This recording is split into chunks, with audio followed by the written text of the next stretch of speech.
All right, what's up, everyone? It's Jeremy Majors here with Majors Academy Dog Training out of Green Bay, Wisconsin, and we are live, episode 150, Dog Training, Dog Behavior Q&A, episode 150, and yeah, we're here to answer your questions. So ask away. We're here for about an hour. I know everybody here. Hi, Aunt Sharice. I know everybody is at home because of the quarantine, and so we should get some good questions.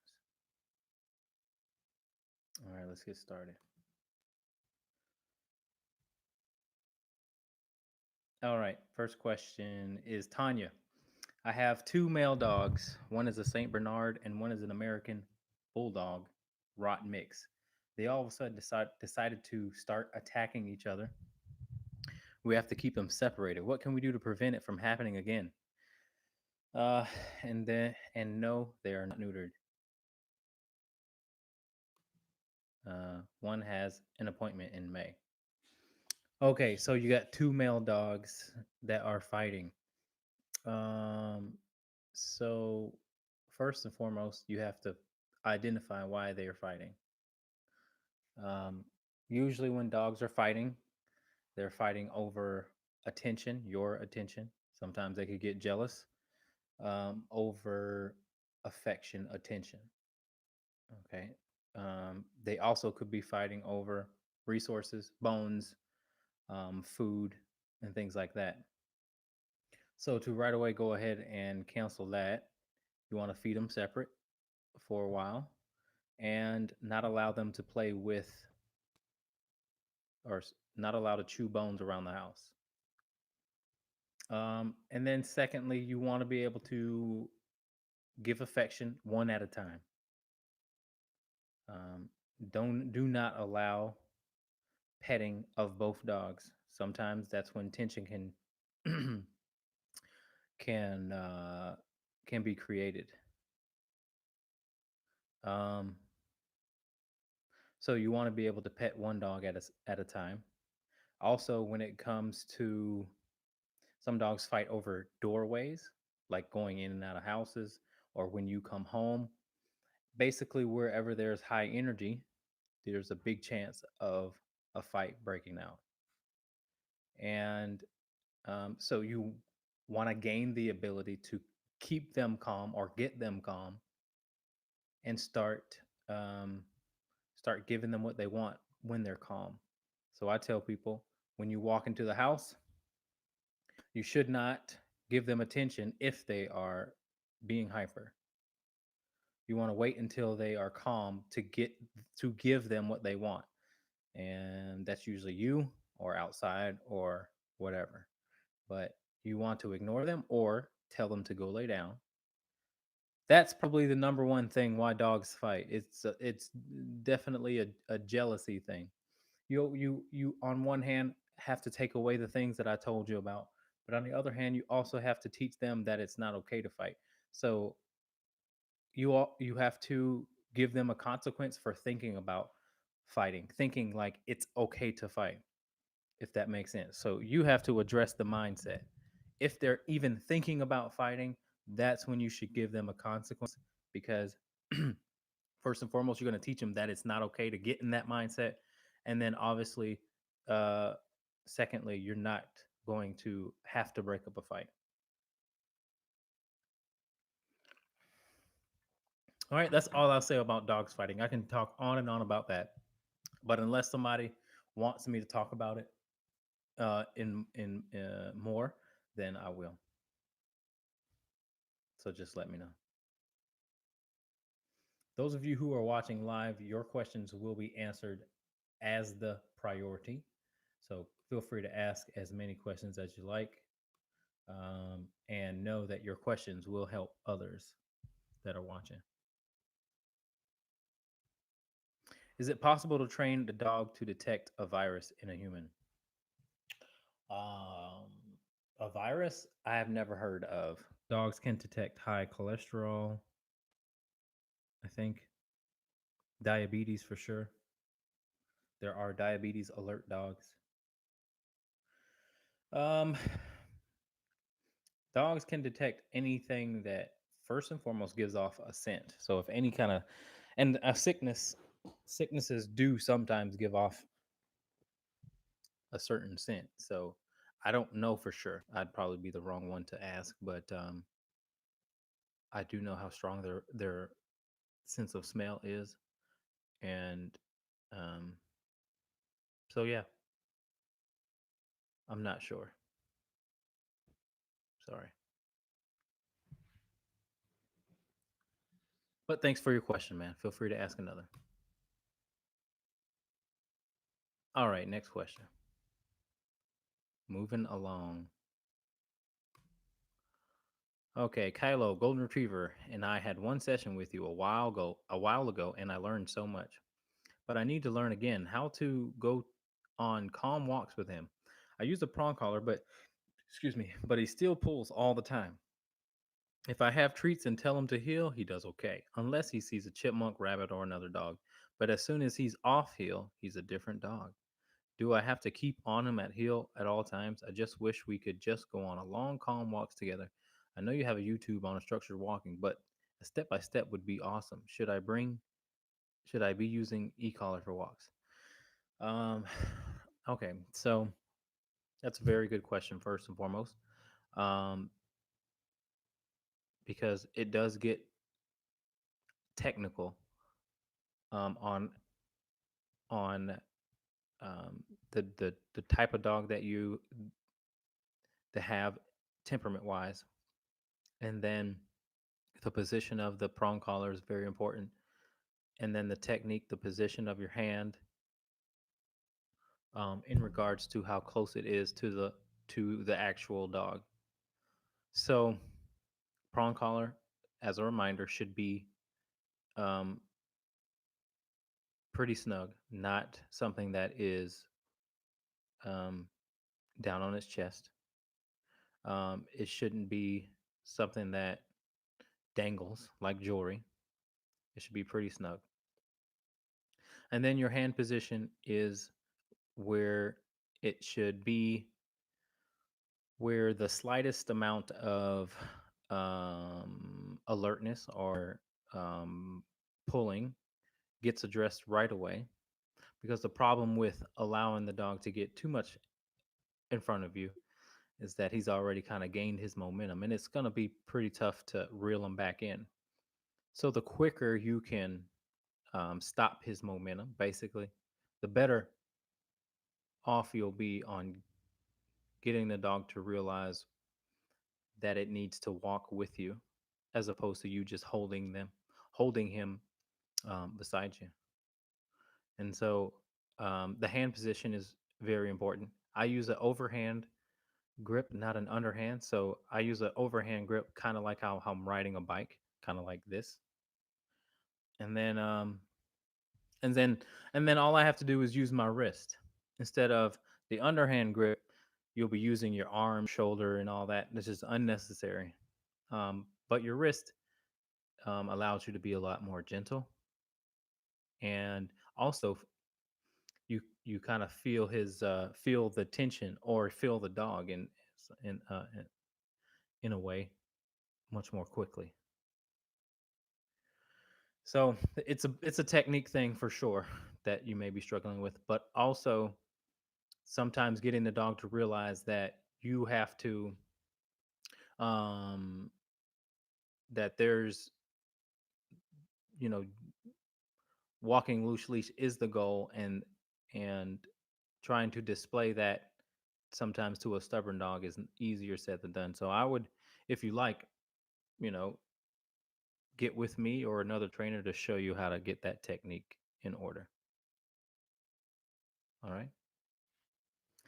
All right, thanks for your question, and feel free to ask another one. Okay, it is such a good reminder. My dog, miniature schnauzer, is very smart when he is moody and doesn't eat. Is he being moody? I don't know. I don't know.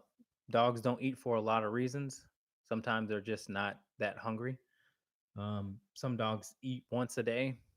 Some dogs eat once every 2 days. Depends on their energy level, their age, and just depends on what's the word I'm looking for?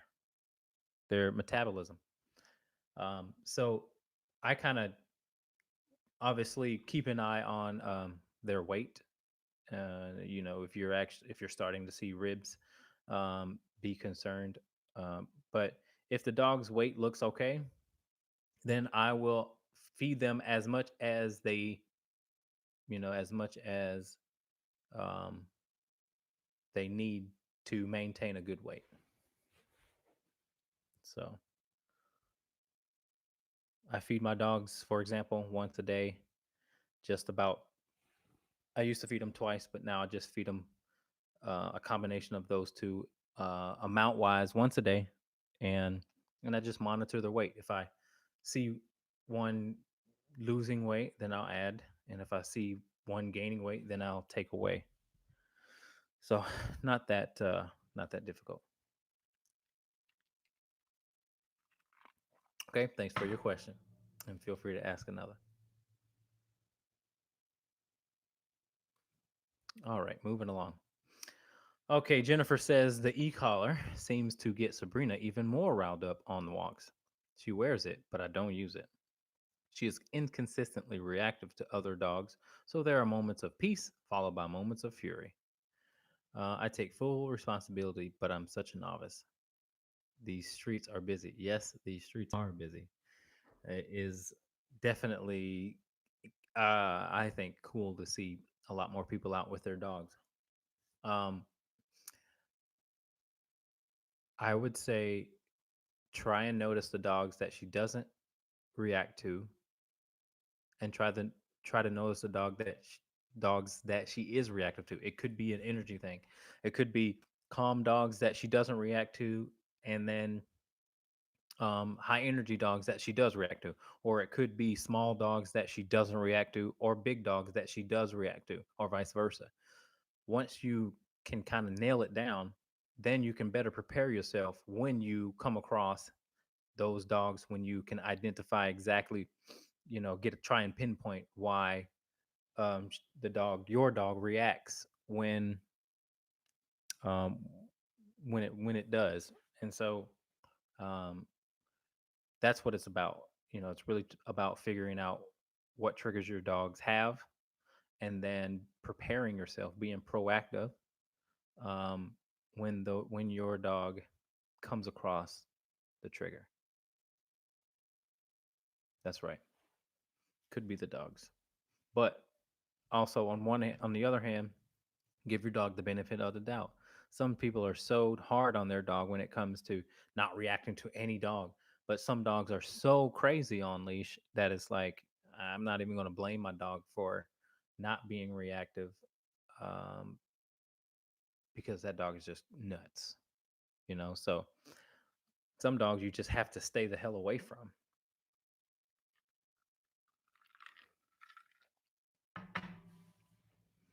But good question, and I appreciate it. All right, Chris says, Happy Easter to you and your family. I'm still having barking issues with the wild child brandy. We will keep trying all that you've taught us. Still wearing the e-collar every day. Thank you very much. Okay. I'm pretty sure you guys need to, we need to set up a private session, and I need to come over and help you guys out. If you're still struggling with that, um, let me come over, and we can get this on the right track. All right. Happy Easter to you too.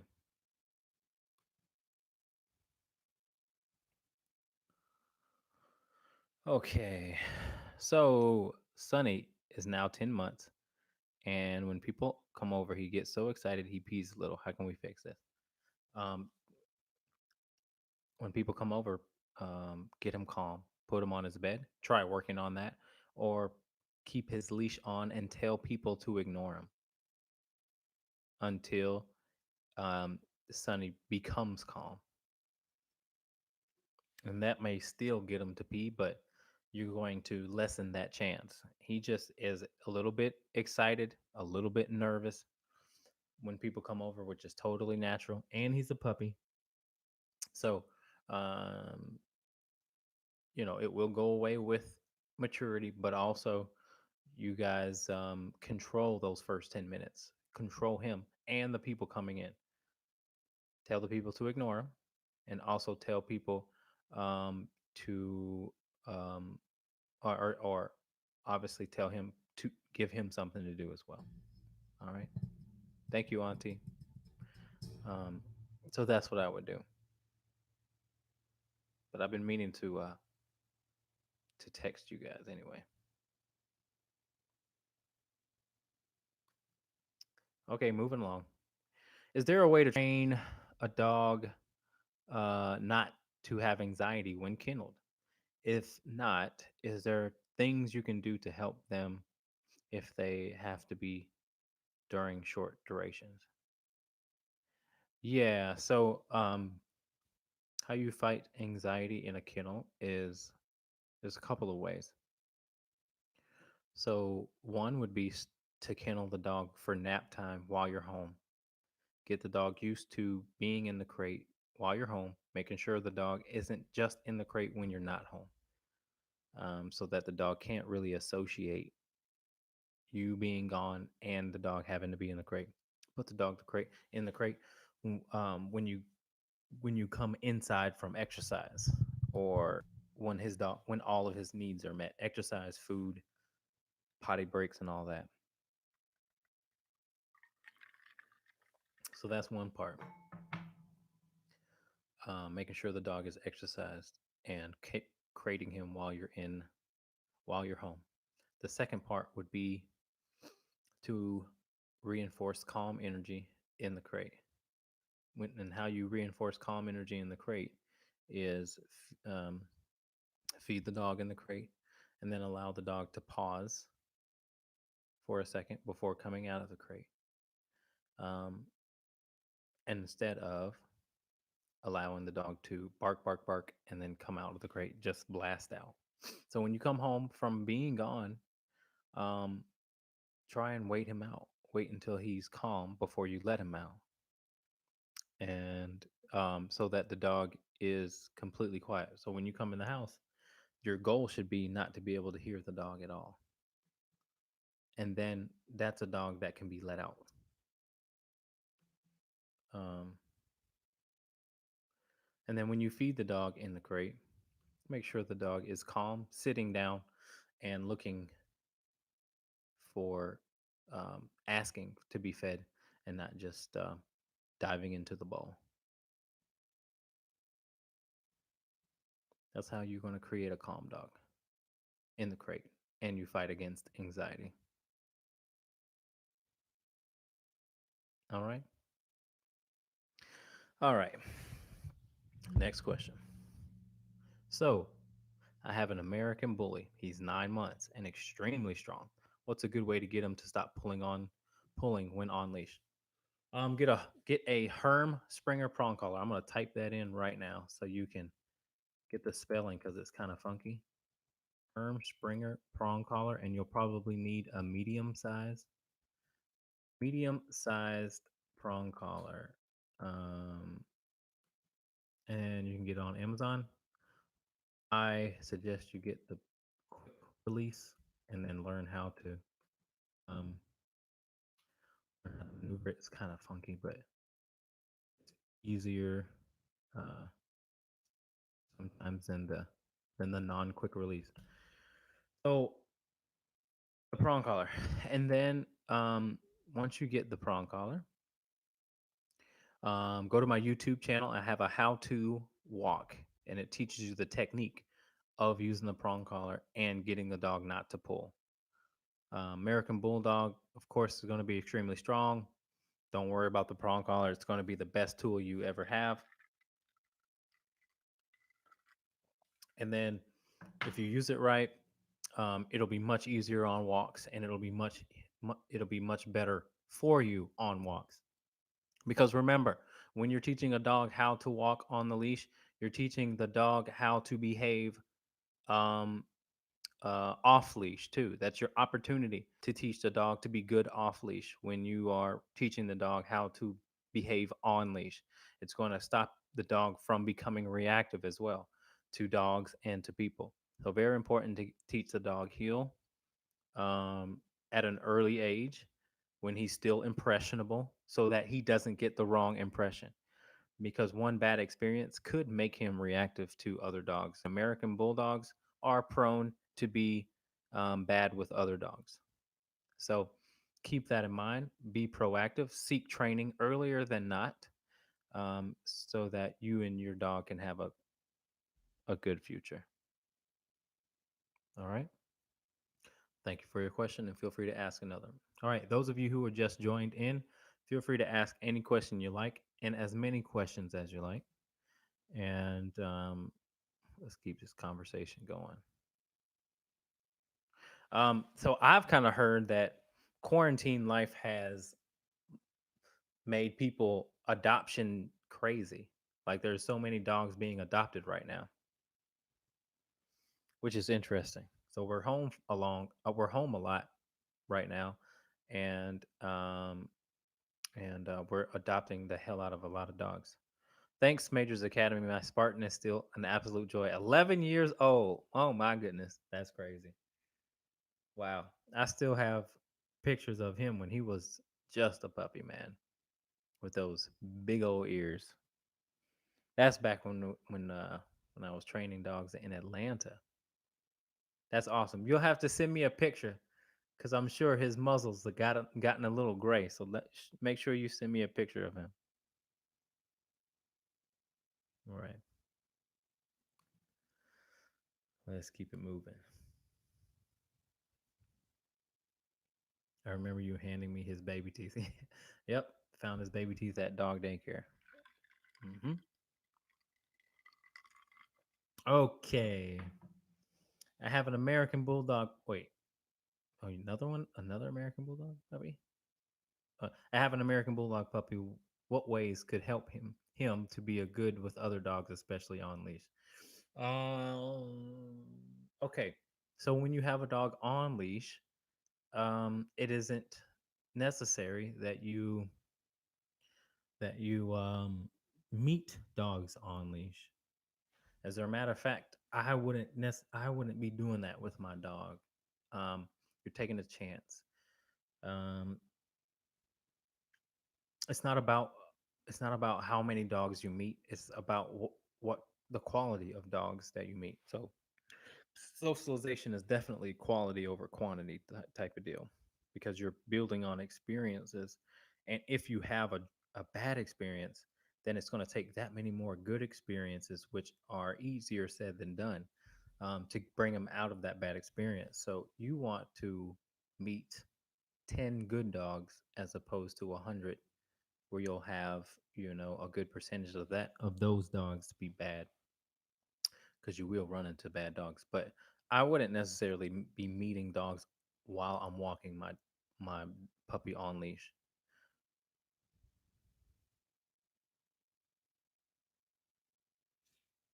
So that kind of sounds weird, but um, I just don't trust other people's dogs.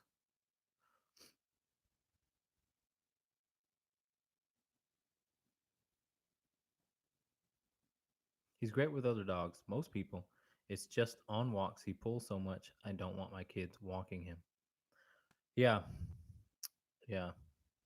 Well, he could get bad with dogs if he's pulling, and he can get bad with anybody else or anything else if he's allowed to do what he wants. Because what happens when they are allowed to do what they want on leash, they're allowed to experience bad things, just like I was saying before.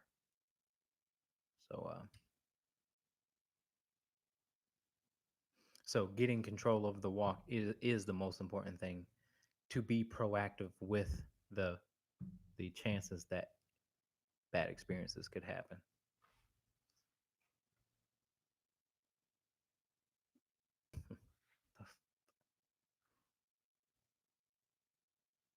All right, next question. Okay, finally got a Facebook. Okay. Anyhow, we've been walking Sunny a lot because of his lockdown stuff. After passing lots of unruly dogs on these walks, I sure hope people use some of their stimulus to check their dogs get trained by you. Yeah, that's funny. Uh, that is funny. I've actually seen an increase in business, so it's been I've been very fortunate in that regard.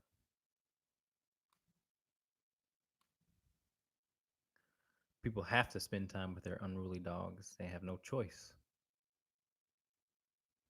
So, all right,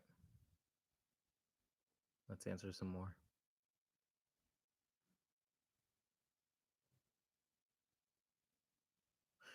Our German Shepherd is terrible about getting his nails cut.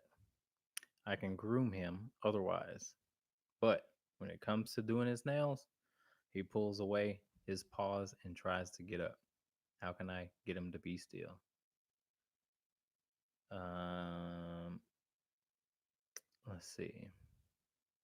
Okay, so if your dog's pulling away from you, just I got a groomer actually that just chimed in, but in my experience, you just have to tie the dog up somewhere to where the dog can't get away, and then um, stick with it until the dog gets more comfortable with how you're cutting its nails or trimming its nails. Um, yeah, pretty much. Do not let your dog don't do it when it don't allow your dog to uh to get away because it's just going to do that. And the groomer just co-signed that, so that's what I would do. All right, those of you who just joined in, please feel free to ask as many questions as you like. um we are live on YouTube, Instagram, and Facebook, and uh yeah, we're asking a bunch of questions. I just started a moto vlog, was it 2 days ago? And for those of you who don't know what that is, um, I'm starting like a YouTube series that I answer frequently asked questions on my motorcycle. So I love to ride motorcycles. If you don't know, um, and I feel I think most clearly and kind of creatively when I'm riding my motorcycle. So I decided to try and get my thoughts on camera and um, and uh, and answer some questions that I get the most of. So check that out. I just uploaded a video about leash aggression, and I'm just riding throughout Green Bay. It's kind of fun. It's just fun, but hopefully it helps people too. That'd be nice. All right, let's answer some more questions. Uh-oh. Okay, Clovis is growing up and he has a kind disposition. He does well at daycare and also when off leash. However, on leash he's not aggressive but hyper reactive to dogs. If I move towards other dogs, greeting goes well. If I move in the opposite direction, he acts like a rabid beast, then wants to attack. It's embarrassing and he's hard to control. His best friend at daycare is a 5 pound baby pig. How do I get these temper tantrums to stop? So you'll have to give him a stronger consequence when he decides to act out like that. If in fact um, he is acting purely from a bratty standpoint, make sure that he is acting from a bratty standpoint and not him being legitly in fear. Because if we're asking him to behave and he's legitly scared, then that's not fair to him. But if you know that he truly feels that entitled to do so, then you have to up the ante on the consequence, whether that be a higher level on the e collar or more stern correction with the prong collar.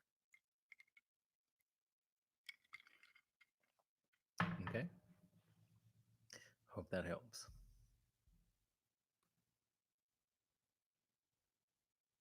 Okay, Heather says we are trying to get our 10-week-old puppy comfortable using a leash. He too young to get him used to a prong collar? Yes. We would love to be able to take him on lots of walks downtown Madison when he's a bit older. Yeah, man, too young for a prong collar yet. Wait until he's got his last round of shots, which is around 4, 5 months mark ish, um, or when he's just strong. For now, I would use a slip lead, or you can even. This is when you could use a harness and some treats, but um, no, no, no, no, too young for prong collar. You're welcome. You're welcome. You're welcome.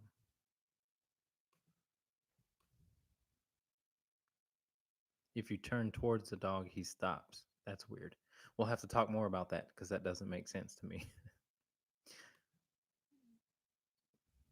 Okay.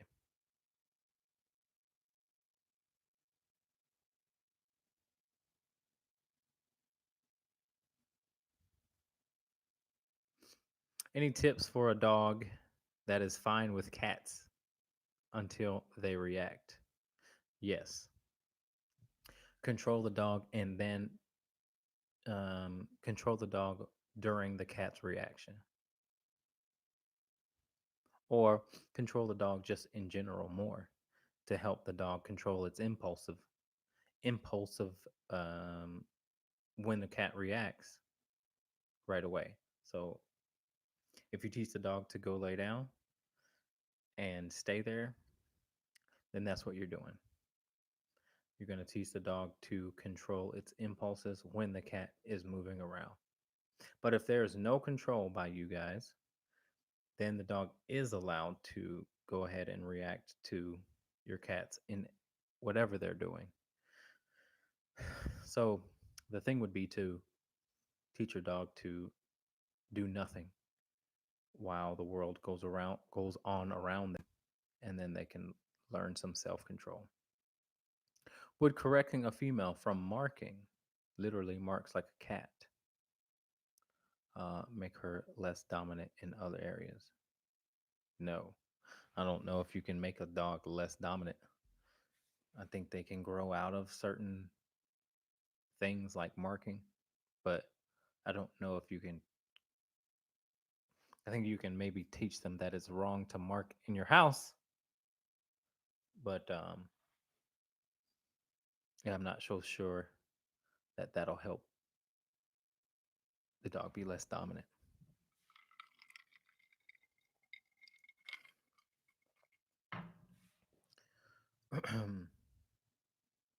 But thank you for your question, and feel free to ask another.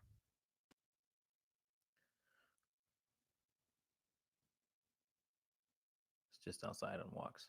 All right. Yeah, don't let the dog sniff. If you don't want the dog to mark, then don't let the dog sniff. That's sort of like the precursor to marking.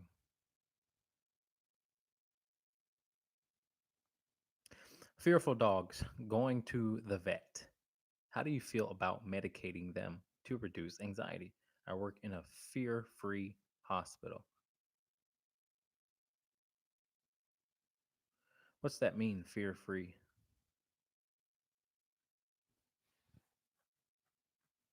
What do you mean by fear-free hospital? Are there hospitals that are fearful? I mean, are there hospitals that? What does that mean by fear-free? Does that mean that I don't know what that means?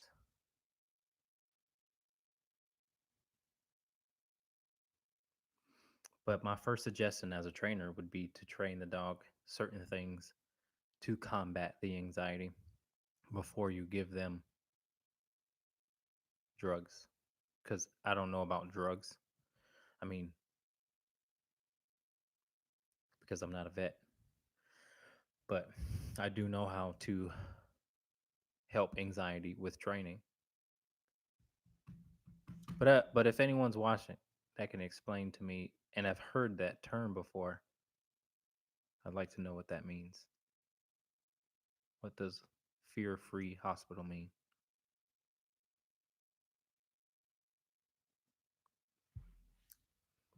Anyway, I would start with training. That's just, you're asking a trainer, so that's what I would do. Thank you for your question.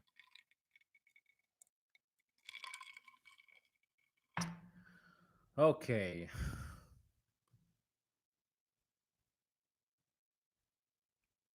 Um, Let me find some more questions. Make sure I got everybody's question.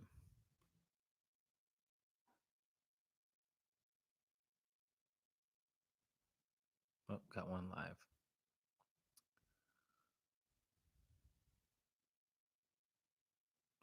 All right. What's the best way to work on separation anxiety in the crate? 5-month-old shepherd. He's not afraid of his crate. We keep the door open and he goes in routinely for naps. He just freaks out in it when we leave. So you'll have to concentrate how what on the dog's behavior when you come back. Um, and you can also go in there when you leave. You hear him freak out, you can go back in there and address the freaking out. And one of the ways you can address the freaking out is to um, make sure he's not allowed to burst out of the crate. If a dog is freaking out, more times than not, they're going to want to burst out of that crate. So when you leave, when you put him in the crate and you leave, and then he freaks out, you come back, you open the crate door just about 2 inches, and then he tries to go out, and then you close the door very sternly and say, sit, or knock it off, or whatever you want to say. Um, and this will get the dog to kind of sit back and be like, hmm, I didn't like that. And I thought I was just going to get what I wanted. So the number one thing that I do if a dog is freaking out is just that. It's and again, it's pretty harmless. Open the door just about this much and close it right away. Tell him to sit. Anticipate him coming out of the crate, obviously, and do not allow him ever to rush out of that crate. Once you teach patience in the crate, the dog will calm down.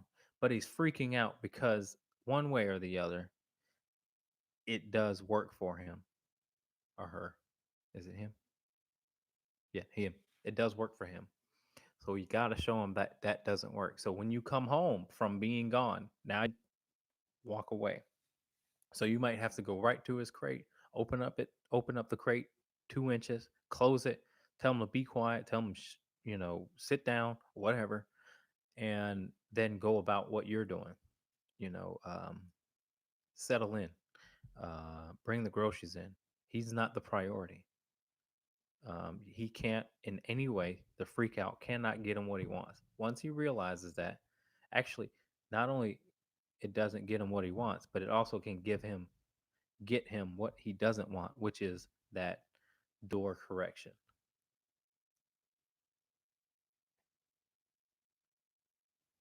So once he knows those two things, then the freakouts will stop because it's not worth it for him. It's just wasted energy at that point.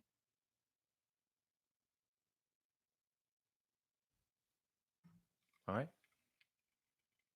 Thanks for your question.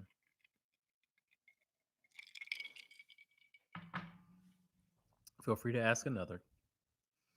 Yeah, everybody's getting these puppies now. It's crazy. All these people getting these puppies now. This quarantine has made people want to get puppies, puppies, puppies, puppies, and adopt, adopt, adopt. I got a dog for adoption for you. He's a 9-year-old pit bull, but he is the most calm dog ever, guys. I'm telling you. Okay, this dog is really, really good. He comes fully trained, obviously, because I've trained him. He's been with me for about 5 weeks, and he is super, super easy. 9 weeks, excuse me, 9 years old, very calm. If you look back in some of my like Insta stories, you'll see him. I'm going to post some video of him and whatnot, but his name is Haas, and he, I would say I would prefer that because he's not like super playful with other dogs, but he's not aggressive at all. Like not aggressive, but he's just not super interested in other dogs. Like when he sees another dog, he doesn't, you know, get totally excited. He just kind of he's just kind of like lays in my backyard while my other dogs are playing. If you look at my story today, you'll see what I'm talking about. So if you or if someone you know is looking for a very calm dog to just, you know, I want this guy to have a good home, let him live out the rest of his years. He's 9 years old, like I said, and totally polite, not an aggressive bone in his body, man. Um, and and so, if you guys are interested or you know someone who may be interested, definitely DM me, um, and we'll see where it goes from there. But he's a good dog. All right.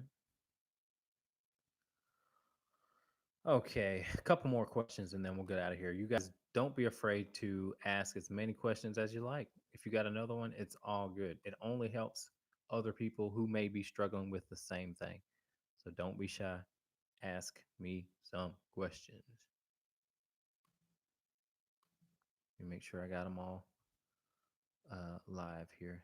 I think I got them all in the four comments.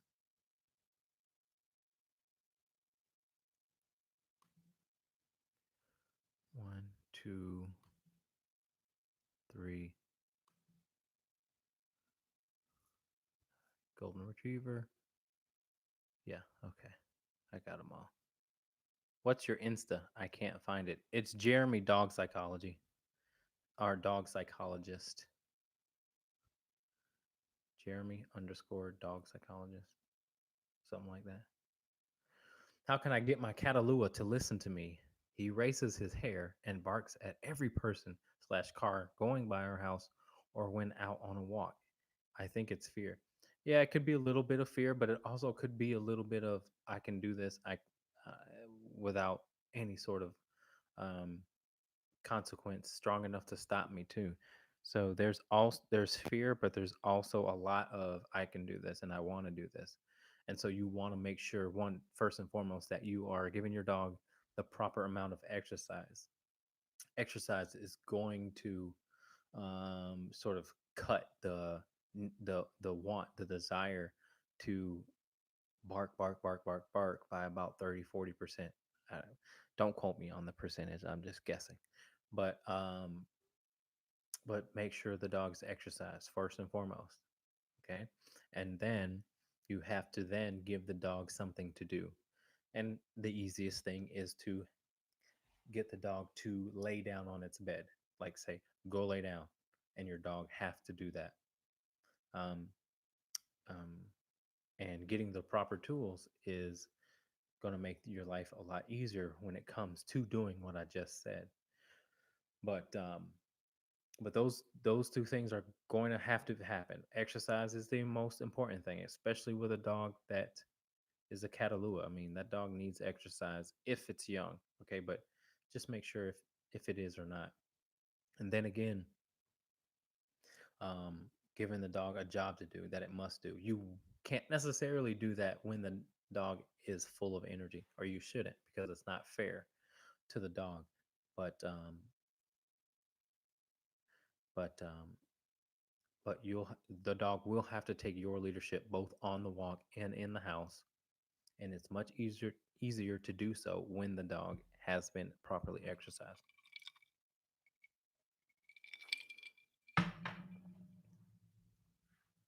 All right. Thank you for your question, and feel free to ask another.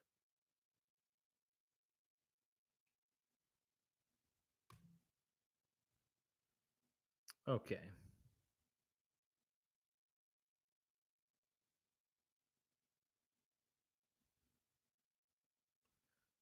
Hold on here. We worked hard on settle to get out of the crate. So now, as soon as he hears us coming, he sits quietly. Um, Now he only freaks while we're gone, while we are gone. We know because we can hear it while outside and because he's covered in drool. Wow. After he's let out of the crate for being calm, he runs around for 5 minutes like a nut. We ignore him, but it doesn't seem to be getting better. So ignoring isn't enough. Then you will have to correct the any behavior. This is how you guys know when you should correct a behavior. And this is something that is going to be, I don't know, it's pretty big. It's pretty important to learn because people second guess themselves. They make plenty of excuses for their dog, whether that be, oh, he's fearful. Oh, he got beaten by a man. Oh, he's scared of garbage trucks. I mean, I've just heard it all. Um, and while those factors aren't something we can totally dismiss, we can't totally focus on them either. And so, how you know when to correct your dog is when any behavior is obsessive. There should be no behavior that the dog displays that is something that they do every single time. So, when you let your dog out of the crate, Christy, and the dog runs around for 5 minutes, and I'm not saying that this is obsessive with your dog, but I'm just saying in general, if any dog does something that seems to be out of their control, obviously out of your control, but almost out of their control, you need to stop it. It can be chewing on themselves, it can be running in circles, it can be chasing after their tail, it can be chasing after a light, it can be chasing after squirrels, it can be barking their heads off in the house, it can be anything. Hey, Marianne, um, anything that's obsessive to them needs to be stopped. You will be doing your dog a favor if you actually get their brain to not be allowed to be so fixated on something that it is becomes out of their control. You'll be doing them a favor. So use your instincts, and not you in particular, Christy, but just in general. People need to use their instincts more. We've so far removed from how to properly teach because there's so much information out there that leads you in so many different directions. And we err on the side of caution, which is fine, um, because that is potentially the less traumatic approach.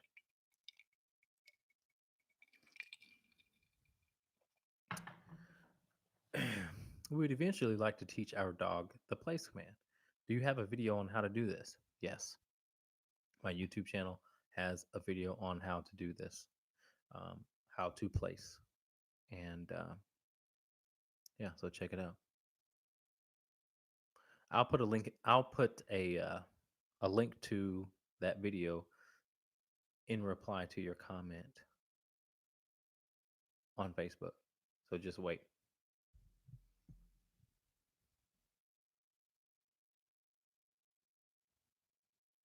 You're very welcome.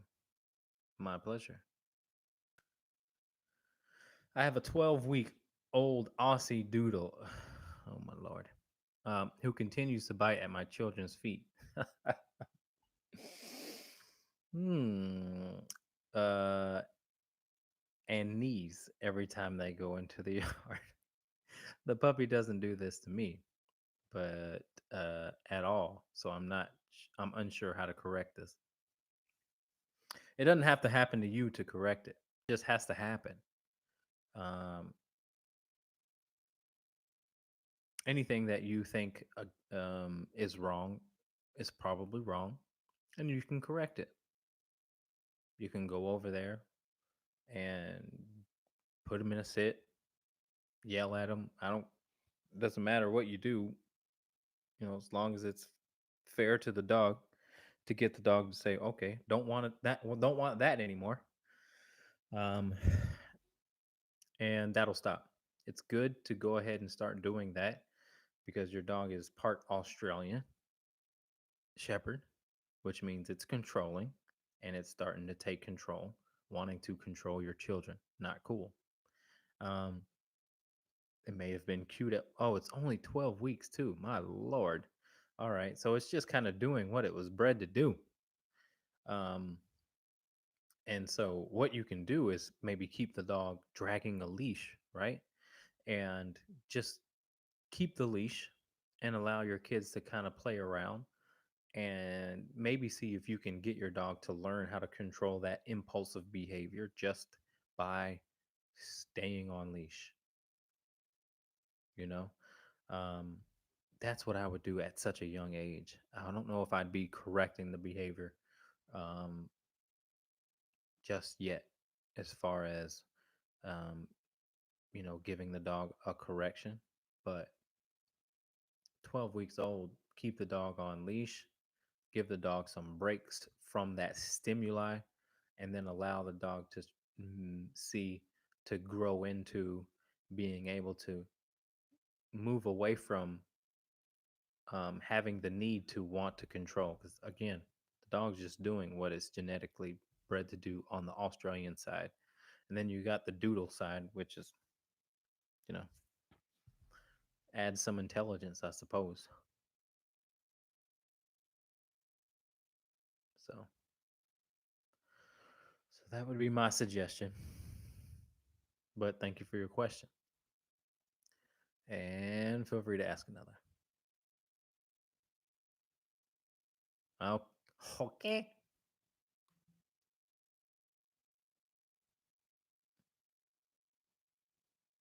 You're very welcome.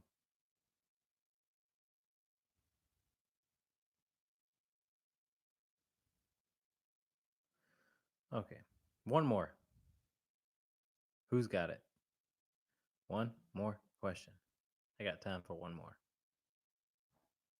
Oh, I do have a new comment. No, I don't.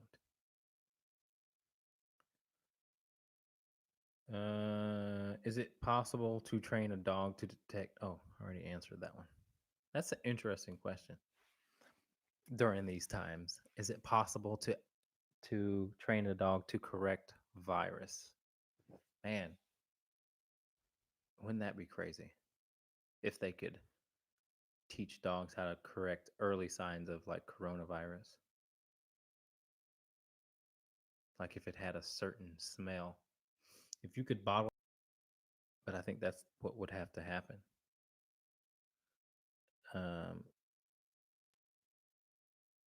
yeah, that's interesting. They can smell anything though. They can smell anything. So we'll see. Maybe that's what they come out with. I once taught a dog how to sniff out bed bugs, and that was cool. I had to buy bed bugs from a uh, University of Minnesota. I was in Milwaukee at the time, and I purchased bed bugs from Minnesota. I told them that could be blocked. Send it to me. Let me know. Someone says they heard about it already being in the process. So send it to me. Let me see. Let me check it out. But yeah, I taught a dog how to sniff out bed bugs for my dad, who owned a pest control company down in Georgia. Her name was Dora the Explorer, and that was cool. Our puppy is so cute and cuddly. He sleeps in his crate at night. We let him out at 5:30 a.m. and then he cuddles and sleeps with us in our bed till like 6:30. Is the sleeping in our bed harmful for him at all? Will it cause issues in the future or not a big deal?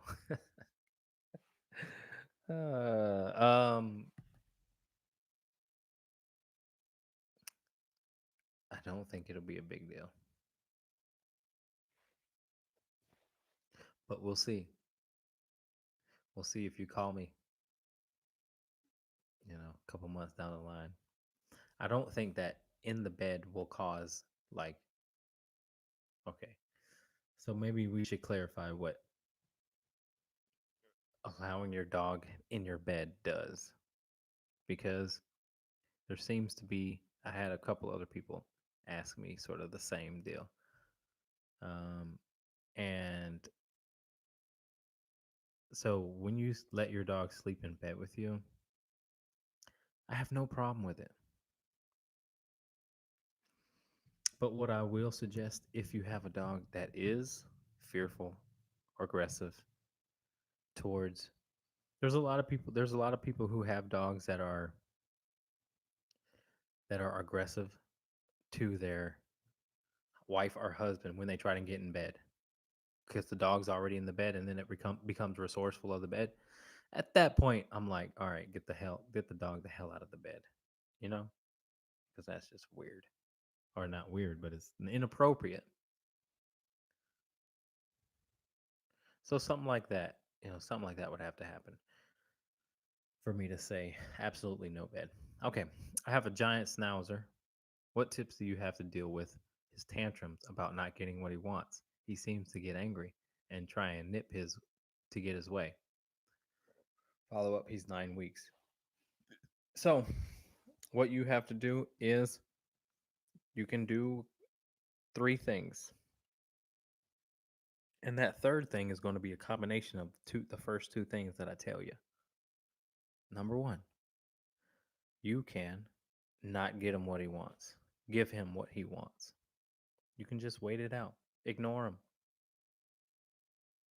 That's the lesser of the two. And then number two is that you can match his intensity with a correction of your own. If he nips you, then you nip him back. Yeah, I said it. Nip him back.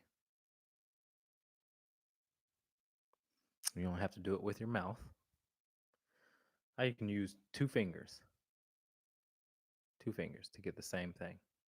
If he nips you, grab his bottom jaw just enough to get him to not want to have his bottom jaw pinched, and then let go and tell him no. So grab his bottom jaw and say no, and repeat until he stops trying to bite you. Does that make sense? It'll work. He may rebel against you doing that, but continue to do what you want. It's going to be like his mother teaching him not to bite. It's going to be like his mother teaching him bite inhibition. When a mother decides to correct a puppy, it's not devastating enough to hurt the puppy, but it's not too soft to where it doesn't teach the puppy. It's just enough. And that's what you'll have to do. So that's the number two. And then the number three is a combination of both.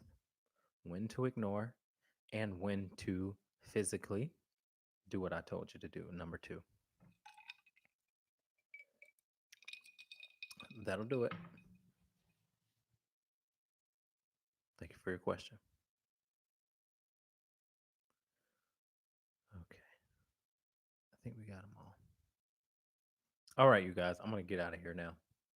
But I appreciate your questions and your attentiveness, I guess.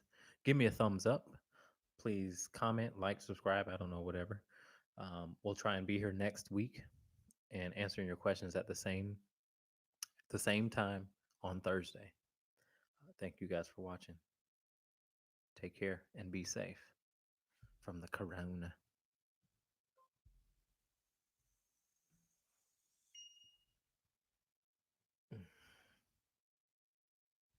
Bye, YouTube.